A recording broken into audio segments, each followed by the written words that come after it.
Okay, so I buy and sell watches throughout the month, and any watches that I have on hand at any time is what I call essentially watches in my collection. I don't have a lot of watches in now, but I do have a few here, and I just thought I'd just take just a few moments just to rank these watches.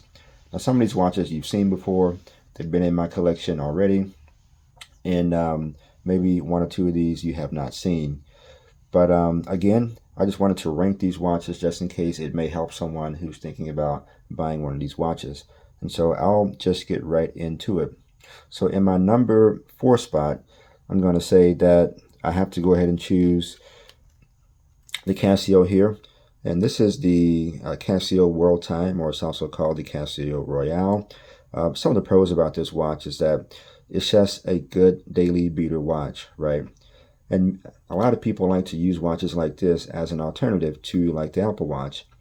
Some feel that the Apple Watch has maybe too many notifications. Maybe it's kind of an overload.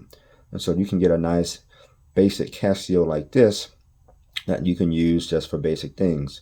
Of course, it tells the time. You can, it has an alarm on it, and you can also set up maybe stopwatches or timekeeping, things like that. All right. And so what I would say though is some of the cons about this watch is that, well, it is kind of on the cheaper side, right? While you can wear it with a lot of things, you may not be able to dress it up in like really nice things. Now you can try, and some people may think that it is enough for that, but others may not think so. But again, it's just a good all-around watch, and I'll put it on my wrist here just a moment.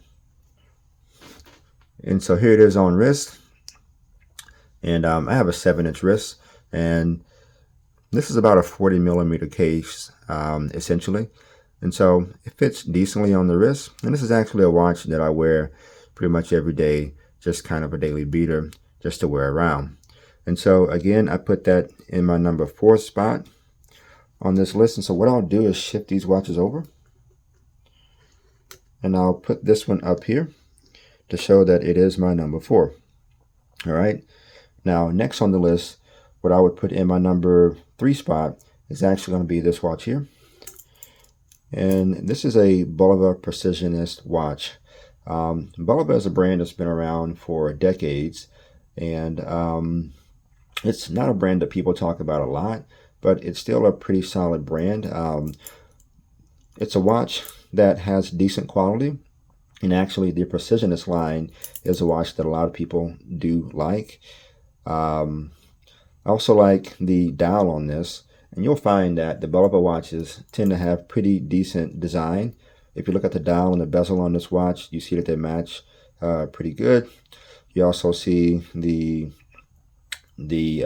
smaller dials here on the larger dial. Decent design, right? And of course, it's a chronograph, and so that's a pro as well. Stainless steel bracelet. Another pro is that this thing is going to go with a lot of things. Now, a con on this watch here is that, well, it is a bigger watch. This watch has a 45 millimeter case, and I do believe that the thickness is about 14 millimeters, I think, when I measured it. And so it may be hard to wear with a lot of things, and many people shy away from bigger watches, especially a watch that is about 45 millimeters. And this is how it looks on my 7-inch wrist here. It's 45 millimeters. And so again, the biggest con on this would be that it is a bit big, right? And so when watches are this big, sometimes people don't feel comfortable dressing this up too much. And of course, if you have smaller wrists, it's not something that you want to do. And so because of that, I actually put this watch here in my 3rd spot, right? And really, it was a tough decision between this and the Casio. And I only put this in the 3rd spot over the Casio because it is essentially a nicer watch. It is from Bulova, which is a reputable brand. Of course, Casio is too, but I would say that Bulova is probably just going to be just a little bit more on the nicer side than Casio, just as far as these two examples go. Now, that could be debatable, but that's just my thought on that. I still love this Casio, and I wear it almost every day. Okay, now in my second spot, I'm going to go ahead and pick between these two here. These are two Tissots, but in my second spot, I will go ahead and choose this Tissot here. And so this is a Tissot PRS 516. This is a model that you can find in any basic watch store pretty much in the Tissot section. I think I was in the mall maybe a couple of months ago and I still saw it there. I bought this watch a few years ago, and I bought it because it's just a really nicely designed watch. I like the blue sunburst dial. I do believe that is a sunburst look, and also the red hands on it as well. And the stainless steel bracelet is very minimal, nothing too shiny. It doesn't look cheap.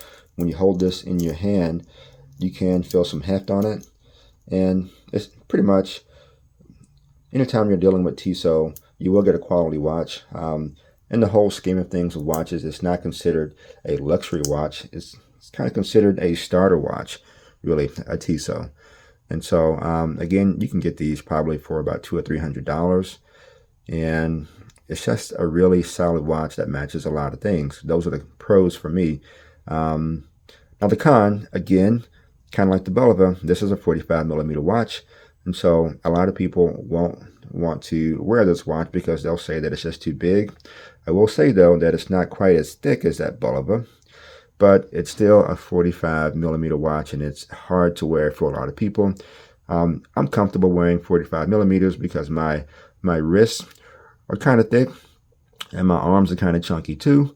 And so I do think that I can get away with that, but many people cannot. They're not comfortable with it. And so that's why I would put this in the number 2 spot. Again, because it is a Tissot, it is well designed, and it is good quality for a starter watch. But I'm going to put that in the number 2 spot. And so, of course, that leaves my number 1 spot here for the Tissot PRX chronograph. And this is a really popular watch. Now, the Tissot PRX, when it came out, it was a watch that a lot of people really jumped on. And really, it's because of the design here. The design kind of patterns itself after the Gerald Genta design of the Royal Oak and many other watches that came out around the 70s, that time when he was designing watches. And what it is that integrated bracelet. And so here on this watch, you see the nice integrated bracelet. It goes right into the main area of the watch here, right into the main case. The bracelet is integrated.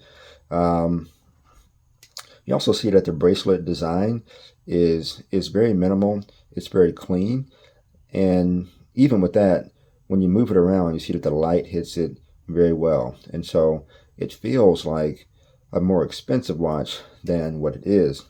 Speaking of that, you can probably get one of these used for anywhere from $1,200 to $1,500, right?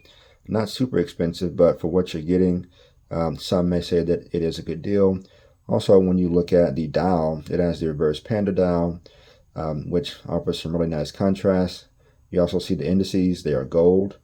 I don't think it's real gold, but it is a gold plated, it looks like. And it's just really nice. Of course, it has a chronograph too. This watch is about 42mm in diameter. And the lug to lug, I didn't measure it, but it seems to be somewhere around 48, 49, if not 50. I don't think it's 50. But anyway, I'm going to put this on. So I discussed the pros of this watch. I don't really have a lot of cons for this watch, right? The only con I would say is maybe the lug to lug is a little bit wide. And when I say lug to lug, it's the distance from the top of the case all the way to the bottom here, right? Usually there are lugs on these watches, but because this is an integrated bracelet, I'm calling the lugs just the corners here. And so some may feel that it's a little bit too wide and it's too much for the wrist, but that would be the only con that I would say. Again, it's not an expensive watch. It does cost a bit of money, but it punches above its weight class, okay? And so for that reason, I would give this watch here, this Tissot PRX chronograph, I would put it in the number 1 spot here. And so just in review, the way I listed these, I ranked them, is this Tissot PRX here, number 1. The Tissot PRS 516 is going to be number 2. I put the Bulova in number 3 and the Casio in number 4. And you could even possibly switch these two out and put this number 3 and that number 4. You could go either way on those. But that's pretty much it. I just wanted to take just a few minutes just to rank these watches, just in case they are watches that you're looking for. And if you like content like this, just be sure to come back for more. If you made it this far, thank you for watching.